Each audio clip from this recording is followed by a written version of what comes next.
শোনো, মোট 8 জনের ভাত হবে বুঝলে। হাঁড়ি দেখে তারপর চাল ধোবে, হাঁড়ির ভেতরটা ভালো করে দেখবে, সেই মতো চাল ধোবে। এমন যেন না হয় যে চাল তুমি জানিলে হাঁড়ি থেকে ভাত এমন ভাবে পড়ে যাচ্ছে। যাও। ঠিক আছে মা। এই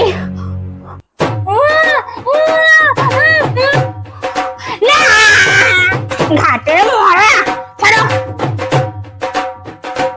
না। পাগলির মরণ, হাঁড়িটা মাথায় দিয়ে কি করছিলে? ও বাবা, কি গরম হাঁড়ির ভেতর। আরে মা, আমি তো বলেছিলেন হাঁড়ির ভেতরটা ভালো করে দেখতে, আর দেখতে গিয়ে তো মাথাটা আটকে গেল। শুধু একটু ভাত করতে বলেছি বলে হাঁড়ির মধ্যে মাথা ঢুকিয়ে নিয়েছে। এবার তরকারির নুন দেখতে বললে তখন দেখবে জিভ দিয়ে ফুটনো তরকারির নুন দেখছে।